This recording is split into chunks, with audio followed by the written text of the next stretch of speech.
Hi, welcome to History 101. On today's episode, we'll be discussing the students' protest in the 1960s and analyzing its impact on society.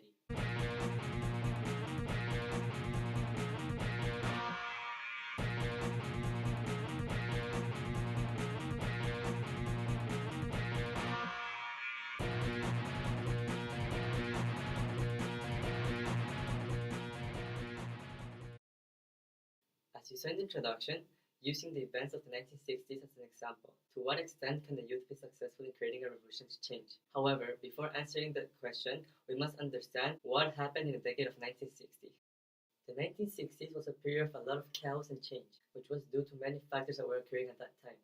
The civil rights movement, the Vietnam War, protests against the Vietnam War, and most importantly, wanting a more democratic society. Avi Hoffman, an icon of the 60s counterculture, stated, I am interested in fundamental changes in American society, in building a system of love, trust, and brotherhood.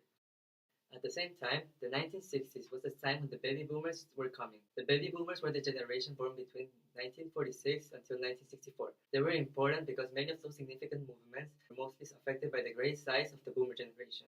So, to answer this question, we will analyze the protests of these four countries: the United States, Mexico, West Germany, and France.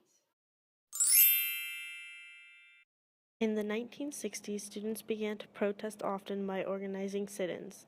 For example, in Greensboro, North Carolina, a group of students did a sit-in at a whites-only lunch restaurant to protest segregation.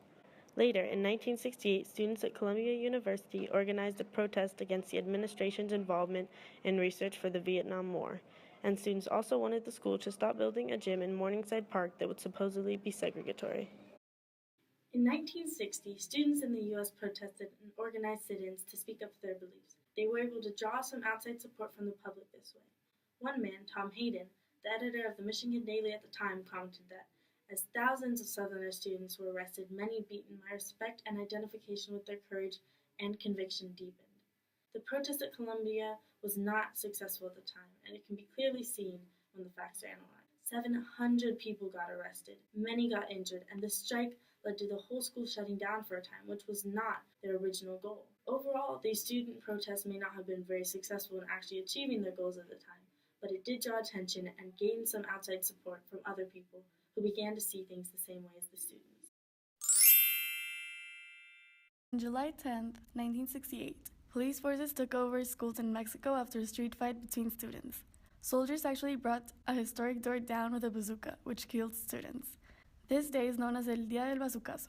This police brutality led to a series of student protests against violence and for more democracy. On October 2nd, thousands of students gathered in Tlatelolco for a peaceful protest and to learn the movement's next steps, but it was interrupted by soldiers and a shooting that lasted nearly 2 hours. Most of the student leaders were captured and beaten that night until they were taken to an unknown location, as you can see in the pictures. This incident occurred only a few days before the 1968 Olympic Games in Mexico City were set to start, so students had to put a pause to the protests. After the Olympics, the National Strike Committee dissolved and students went back to school. This put an end to the protests.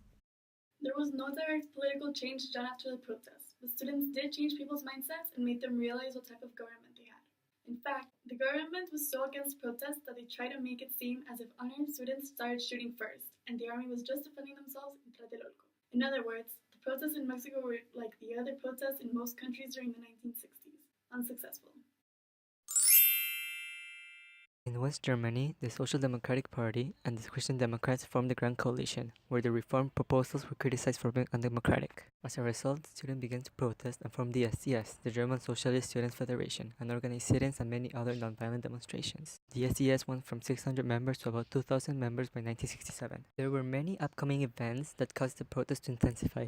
As more students joined, the police became more violent, resulting in many students arrested. This also led students all around the world to protest.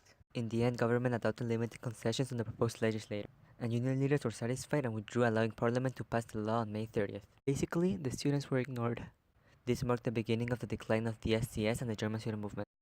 So, in the end, this movement wasn't successful at all because they didn't get to achieve what they wanted to in the first place, which was a more democratic country. However, we must know that it still created a great impact to the world. Similar to the other countries, it managed to draw attention to others.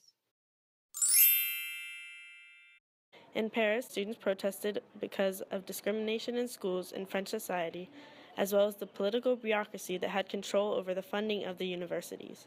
By May 10th, around 20,000 students had joined in the protest. In Paris, the workers and students protested for a long time about things they believed strongly in, as can be seen in this footage taken during the protests in Paris during the year 1968. They were able to win some changes, however, eventually the protests fizzled out. A little bit later, the students were able to reform the education system to make it better, and they restored the Socialist Party that a decade later was elected as the government of France. So, were students successful in creating a change in their societies in the 1960s? We can say they were not successful at the time, but their actions affected their society later on. In Mexico, the protests led to more police brutality. In the US, the protests also led to more police brutality, but mainly it was just that the generation of that time didn't want to sit back and take things as they were given to them. In West Germany, the government basically ignored the students, and the students didn't achieve what they wanted. Lastly, in Paris, thousands upon thousands of students and workers combined could not compete with the police. However, they did prove it is possible to cause some change. Students weren't really able to change the politics in their countries, but through their protests they gained support from the public and drew attention to the things they were fighting for. The baby boomer generation decided they shouldn't sit back and realize they had to fight for change they wanted to see.